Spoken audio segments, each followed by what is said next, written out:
11월 25일 월요일.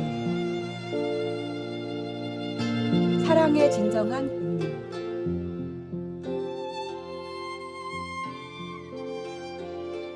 헤르만 헤세의 어거스터스에 나오는 이야기를 소개합니다. 어떤 부부가 아이가 없어서 몹시 초조하게 기다렸는데 마침내 아들을 낳았습니다. 그 어머니의 기쁨은 말로 표현할 수 없었습니다. 그날 밤 꿈에 천사가 나타나 이 아이를 위해서 한 가지 소원을 말해 보십시오. 라고 해서 어머니는 이렇게 대답했습니다. 이 아이가 모든 사람에게 사랑받는 사람으로 살아가게 해 주십시오.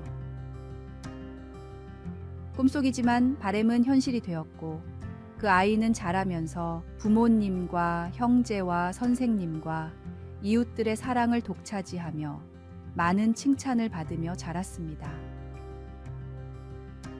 어느 날 그 천사가 다시 나타나 소원에 대해 만족하느냐고 물었습니다. 그러자 어머니는 후회스럽다고 말했습니다.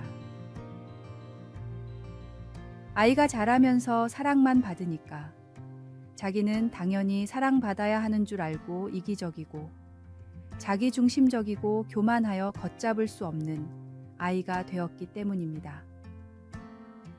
그래서 어머니는 소원을 바꾸어서 말했습니다. 이제는 사랑받기보다 사랑할 줄 아는 사람이 되게 해주십시오.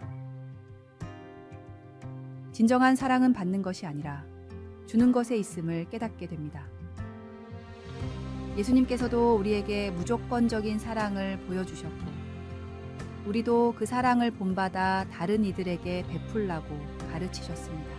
오늘 하루 우리가 어떻게 다른 사람들에게 사랑을 베풀 수 있을지 고민해 봅시다. 작은 친절, 따뜻한 말 한마디, 도움의 손길 등 우리가 할 수 있는 작은 것부터 시작해 봅시다. 사랑을 베푸는 삶을 통해 우리는 하나님의 사랑을 더 깊이 이해하고 경험할 수 있을 것입니다. 우리 모두가 사랑받기보다는 사랑할 줄 아는 사람으로 성장하기를 소망합니다. 오늘의 말씀. 아버지께서 나를 사랑하신 것 같이 나도 너희를 사랑하였으니 나의 사랑 안에 거하라. 오늘의 만나. 사랑은 받을 때가 아닌 줄 때 그 진정한 가치를 발견할 수 있음을 기억하며 오늘도 이웃에게 따뜻한 마음을 나누어 봅시다.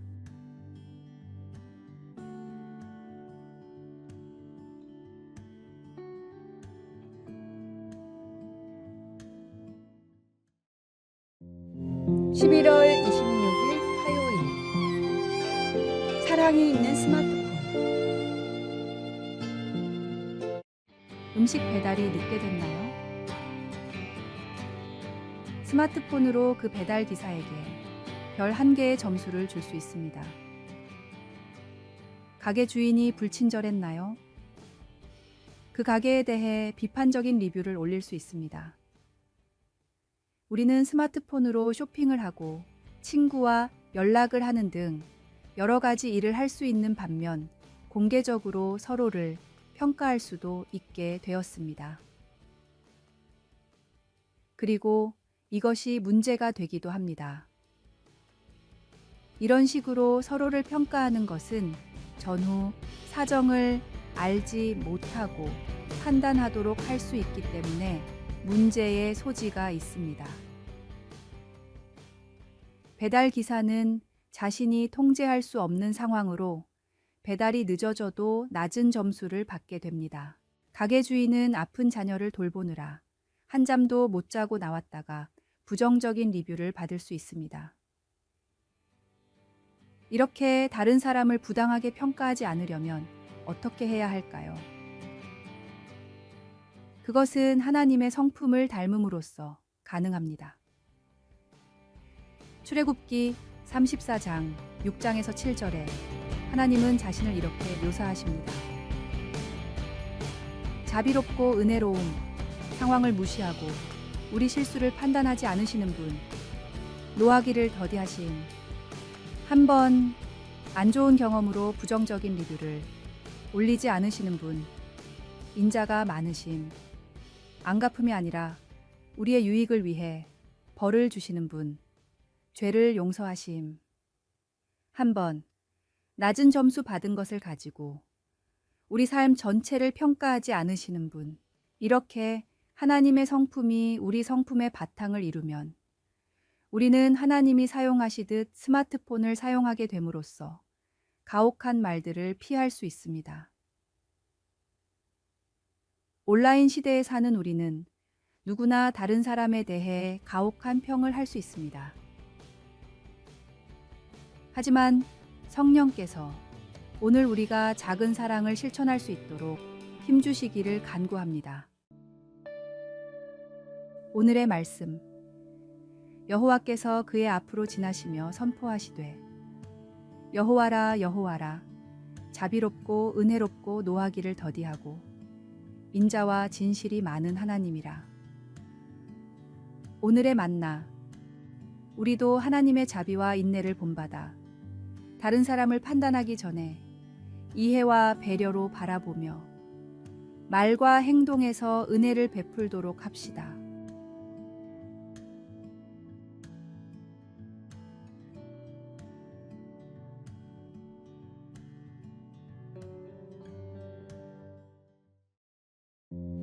(11월 27일) 수요일. 누구나 무언가를 숭배하고 있다. 그리스 아테네 중심가 고대 아고라의 주변을 걸으면 한때 아테나 여신의 동상이 서 있었던 아크로폴리스의 유적에서 아폴로와 제우스를 위한 제단을 발견할 수 있습니다. 지금은 우리가 아폴로나 제우스를 숭배하지 않지만 여전히 세상은 그때 못지않게 종교적입니다.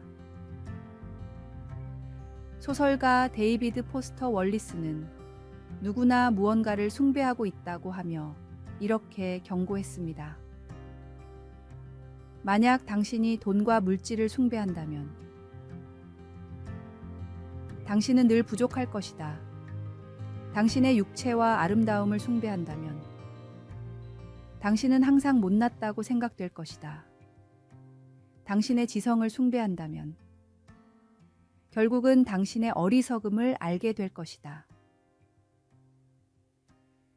오늘날 세속적인 시대에도 여러 신들이 존재하며 그들은 결코 무시할 수 있는 수준이 아닙니다. 바울은 아고라를 방문했을 때 아덴 사람들아 너희를 보니 범사에 종교심이 많도다 라고 했습니다.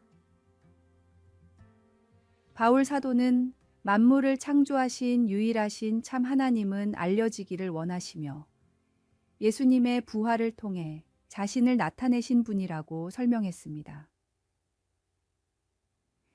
아폴로와 제우스와는 달리 하나님은 인간의 손으로 만들어진 존재가 아닙니다. 돈이나 외모, 지성을 숭배하는 것과는 달리 하나님을 숭배하는 일은 우리를 파멸시키지 않을 것입니다. 우리가 삶의 목적과 안전을 얻기 위해 의지하는 것이 무엇이든 그것은 다 우리의 신입니다. 감사하게도 이 세상의 모든 신들이 우리를 실망시키는 그 순간에 우리는 유일하신 참 하나님을 발견할 수 있습니다. 오늘의 말씀. 바울이 아러바고 가운데 서서 말하되 아덴 사람들아 너희를 보니 범사에 종교심이 많도다. 오늘의 만나. 세상의 유혹에 흔들리지 않고 오직 참된 하나님께만 의지할 때 우리의 삶은 헛되지 않고 진정한 의미를 찾게 됩니다.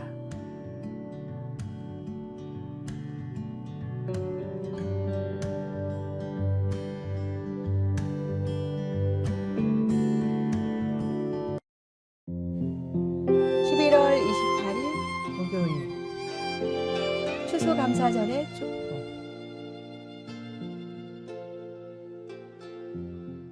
2016년 완다 덴치는 손자가 최근 전화번호를 바꾼 사실을 모르고 추수감사절 만찬에 초대하는 문자를 보냈는데, 이 문자는 손자가 아닌 자말이라는 낯선 사람에게 전달되었습니다.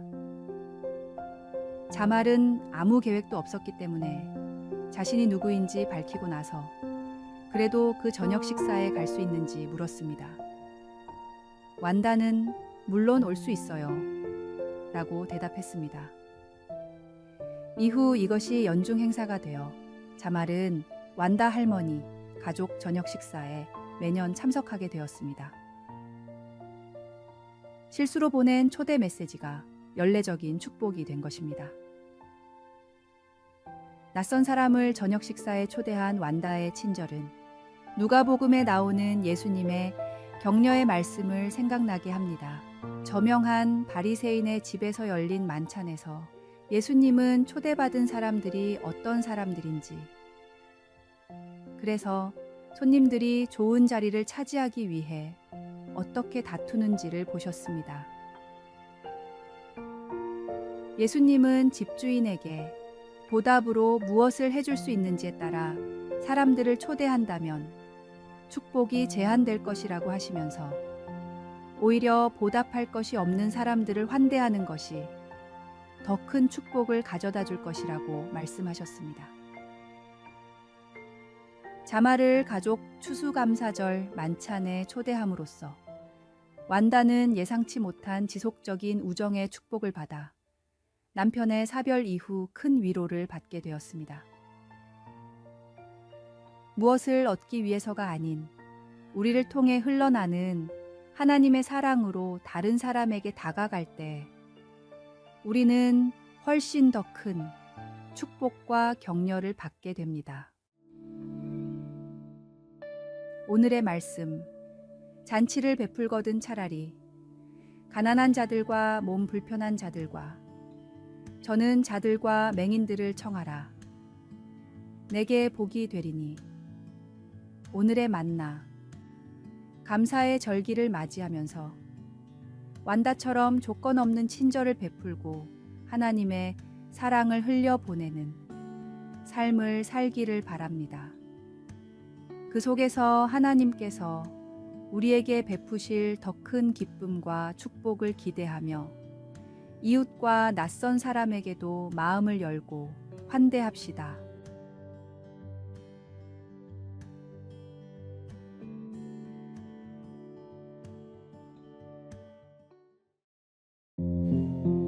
(11월 29일) 금요일 상처가 있으니 생화입니다. 12월부터 시작되는 대림절은 예수님의 오심을 기다리는 소중한 시간입니다.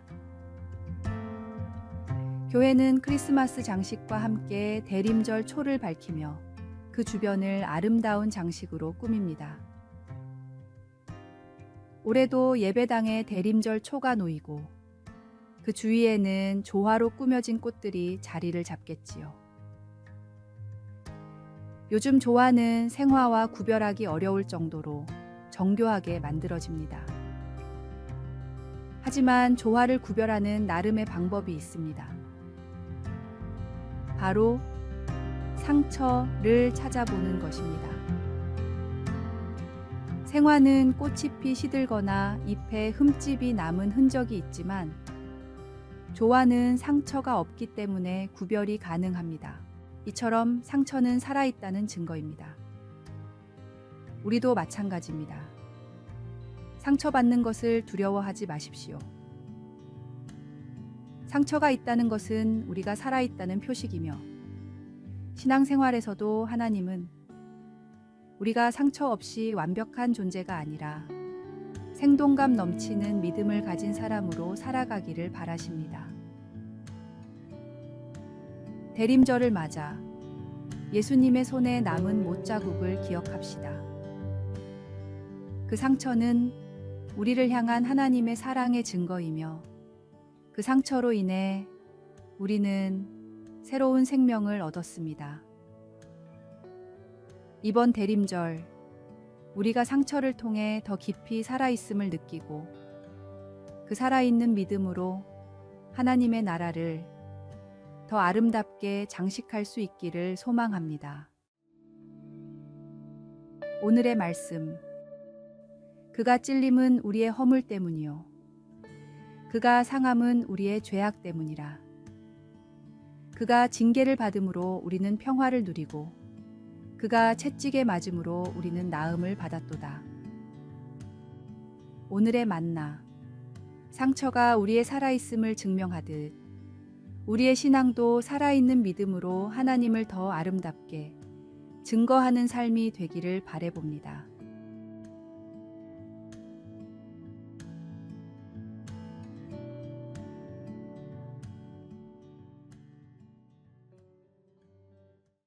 아래에 빨간색 글자 구독을 누르시어 더 많은 전도의 열매를 맺으시기를 기도합니다.